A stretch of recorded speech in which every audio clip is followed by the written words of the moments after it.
தமிழக முதலமைச்சருடைய தலைமையில் அமைச்சரவை கூட்டம் இன்றைக்கு நடந்திருக்கிறது. அதிகாரிகள் எல்லாம் வெளியேற்றப்பட்டு அமைச்சர்களோடு தனிப்பட்ட முறையில் முதலமைச்சர் உரையாடியதாக ஒரு செய்தி வெளிவந்திருக்கிறது. அதிலே அமைச்சர்கள் ரொம்ப பொறுப்போடு நடக்கணும், தவறு செய்திருந்தால் எந்த பாரபட்சமும் பார்க்காமல் அமைச்சர்கள் மீது கடுமையான நடவடிக்கை பாயும் என்று முதலமைச்சர் எச்சரித்ததாக இன்றைக்கு செய்தி உலா வந்து கொண்டிருக்கிறது. உண்மையிலேயே இன்றைக்கு அமைச்சரவையில் பங்கேற்கக்கூடிய ஒவ்வொரு அமைச்சர்களுடைய செயல்பாடுகளை நம்ம பார்க்கின்ற பொழுது இவர்கள் மீதெல்லாம் எப்பொழுது நடவடிக்கை என்று மக்கள் எதிர்பார்த்து கொண்டிருக்கக்கூடிய அளவுல இன்றைக்கு சில அமைச்சருடைய செயல்பாடுகள் இன்றைக்கு தமிழகத்தில் இருக்கிறது. உதாரணத்துக்கு உயர்கல்வித்துறை அமைச்சர் எடுத்துக்கிறங்க, தொடர்ச்சியாக சர்ச்சையில மாட்டிக்கொண்டே இருக்கிறார்.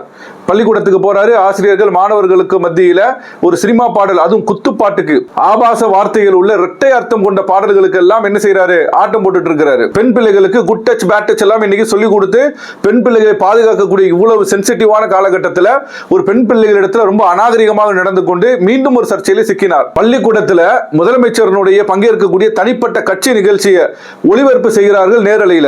அப்ப அந்த நிகழ்ச்சியை ஒளிபரப்பு பண்ணது பற்றி கேட்டா உயர்கல்வித்துறை அமைச்சர் எவ்வளவு பொறுப்பா பதில் சொல்றாருன்னு கேட்டா என்ன தப்பு இருக்குன்னு கேட்கிறாரு. எதிர்காலத்தில் இந்த கல்வித்துறை சார்ந்து எவ்வளவு சீரழிவை ஏற்படுத்த போகிறார் என்ற அச்சம் மக்களுக்கு இருக்கிறது.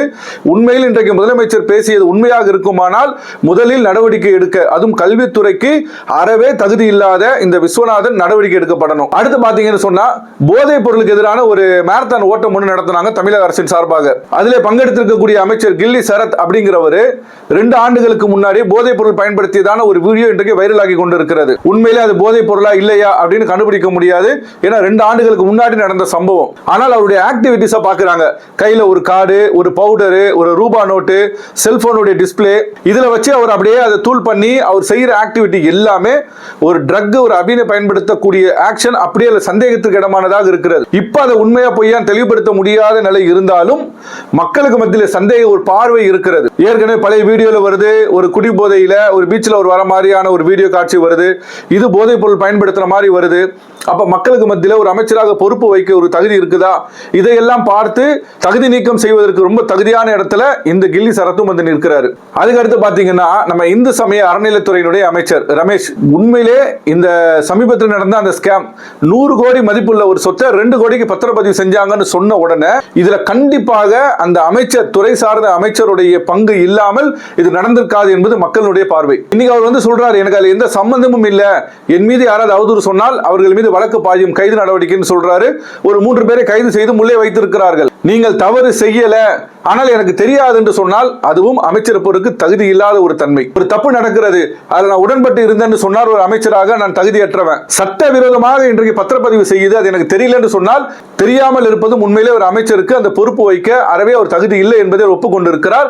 அவரையும் நீங்கள் தகுதி நீக்கம் செய்யுங்கள். அதே மாதிரி பாருங்க, ரொம்ப முதன்மையான அமைச்சராக இருக்கக்கூடிய நிதித்துறை அமைச்சர் மரிய வில்சன், அவர் மீது இன்றைக்கு நீதிமன்ற வழக்கு பாய்ந்திருக்கிறது. நீதிமன்றத்தை ஏறி கொண்டிருக்கிறார். அதிலேயும் முறையாக அந்த நீதிமன்ற அழைப்பாணைக்கு பதிலளிக்காமல் நீதிமன்றத்தால் கண்டிக்கப்பட்டும் இருக்கிறார். சட்டமன்ற உறுப்பினராக ஆவதற்கு முன்பாக தன்னுடைய குடும்ப விவகாரத்தில் தகராறு செய்து வீட்டுக்குள்ளே புகுந்து ஆபாசமான வார்த்தைகளால் ஆயுதங்களை கொண்டு தாக்கக்கூடிய அந்த காட்சிகள் எல்லாம் இன்றைக்கும் மக்களுக்கு மத்தியிலே சமூக ஊடகத்தில் பார்த்து கொண்டுதான் இருக்கிறார்கள். இது மாதிரியான வழக்குகளை சந்தித்தவர்களை எல்லாம் நீங்கள் கொண்டு வந்து அதுவும் நிதித்துறை அமைச்சராக நியமித்தால் அதெல்லாம் இன்றைக்கு மக்களுக்கு மத்தியில் கடுமையான அதிருப்தியை உங்களுடைய அமைச்சரவையின் மீது ஏற்படுத்தி இருக்கிறது. நீங்கள் உண்மையிலே உங்கள் ஆட்சியை தூய சக்தின்னு சொல்றீங்களே, அந்த தூய்மையை நீங்கள் காட்டுவதாக இருந்தால் அசுத்தமான இத்துணை நடவடிக்கை செய்த அமைச்சர்களை நீங்கள் நீக்கினால்தான் நீங்கள் தூய சக்தி ஆட்சி செய்ததாக ஆகும்.